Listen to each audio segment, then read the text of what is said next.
Hi, this is Will Tyrone, and I kind of just wanted to walk through some code I've written in Python as part of, I took probability and mathematical statistics at the University of Louisville, and part of my interest in statistics is the applied side of things. So I took those theoretical concepts and decided to try to write some code to actually apply them.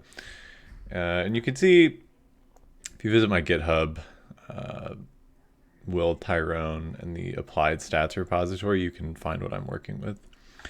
And I'm going to talk through this like the viewer knows a little bit about Python and open source programming, but if you don't and you need a little more context, feel free to contact me and I can explain anything you need. So, as part of the challenge to myself, I wanted to put it on PyPI so that it could just be installed with pip. So you can just pip install applied stats, and if you visit PyPI, this is a Python package index. So this is where everyone stores their Python code to be, easily installed. So that's what all of these extra files are for, if you're not familiar with Python packaging. And in here, in the README, I have some examples, and I'm going to walk through some as well. So, here's the link for this. If you want to look through it, look through any of the code. I will actually go into one of the files, and then we will walk through a quick demonstration. So, I already have it installed, so I'm just going to import the continuous distributions model and the MLE or module. Sorry, those two modules, and they're just part of this Python code that I've written.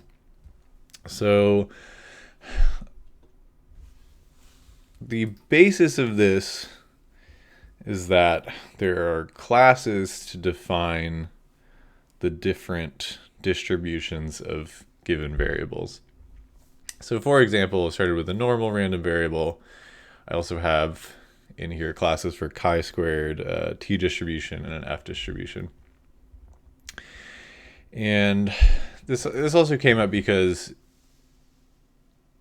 in class it becomes increasingly difficult to actually calculate and visualize these probabilities and distributions, just because the formula for the density function is just really long. So I thought, okay, I'll just try to make an easy way that this can be calculated and plotted, just to help myself visualize different probabilities. So you can see here I just I instantiated this class, and that's with mean 0 and variance 1. So if you look at the documentation again, you can see we have mean and variance in the init class, and then in all of these different methods, I have, pretty built out documentation and then sources from the textbook I was using. So you can also reference this and just see that's the argument to instantiate that. So just by default, we call the plot PDF method and the probability calc method. So it plots the PDF here.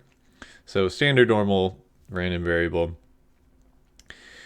We get this nice plot, and then it shades up to the mean by default. So the mean here is 0.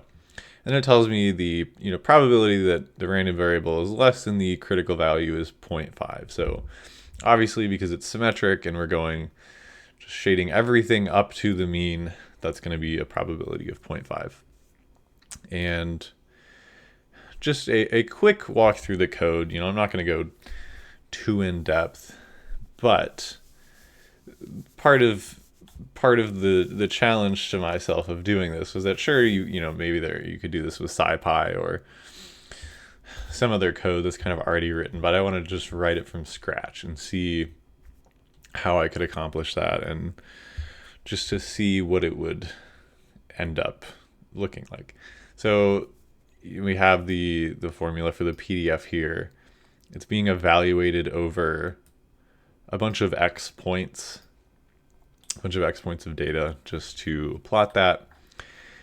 And then to plot the PDF, we're filling up to the mean, and then the probability calculation, we use SciPy's integrate function, and we integrate from -infinity to the critical value. So we integrate that density function.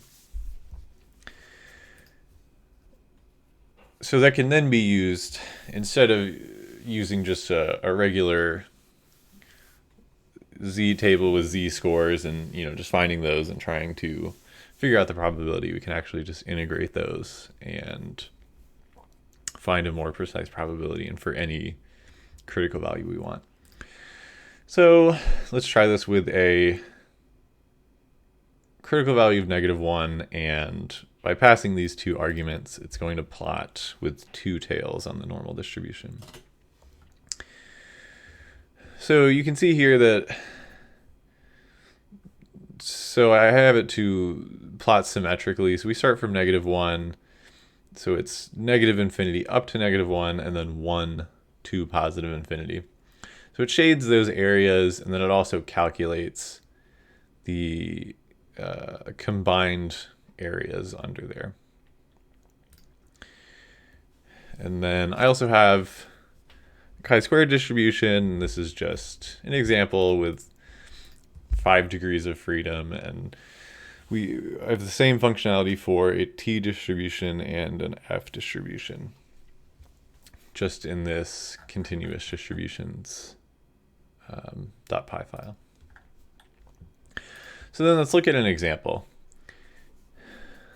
I have, we'll go back here. So we have an MLE file, hypothesis testing, and confidence intervals. And the hypothesis testing and confidence intervals are both a work in progress, as the whole package is. So I've just been taking any concept I was learning and adding it in here. So let's take some random data, and we're going to combine the distribution file and the MLE file to calculate some probabilities.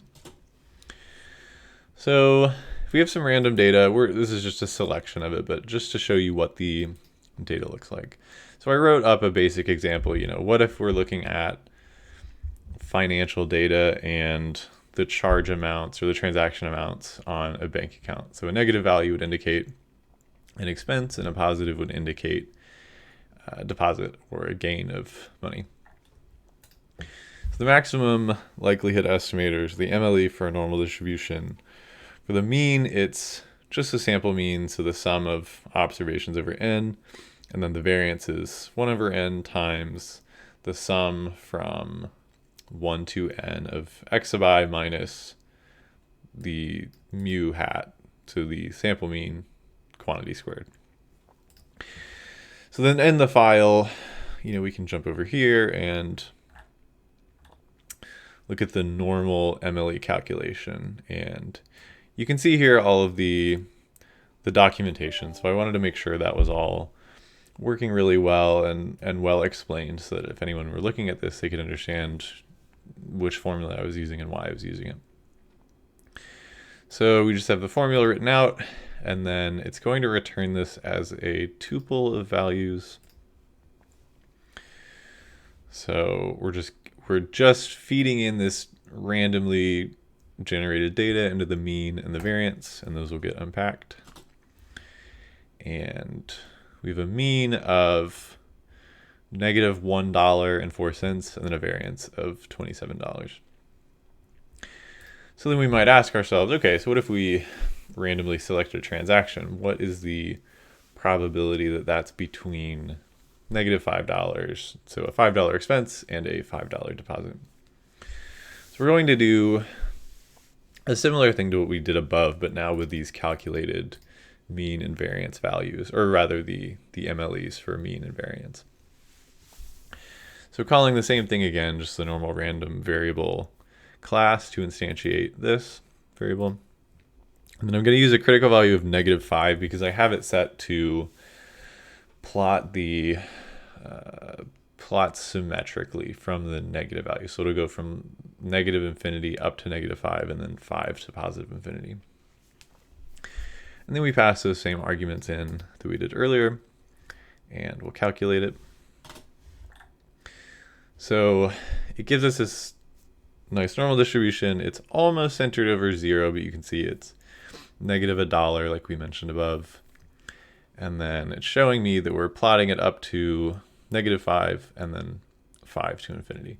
So my motivation was also that this just makes it much easier to visualize when you're calculating something. So it just made it make a lot more sense to me as I was kind of working through all of the theory in class. So this is the probability of the shaded areas, but I set up here, we want to know what between those two values. So because we have these shaded areas, we'll just do 1 minus the complement. And we can see, so 0.774 is the probability that it would be between -$5 and $5. So I hope you enjoyed this short presentation, and please let me know if you have any questions.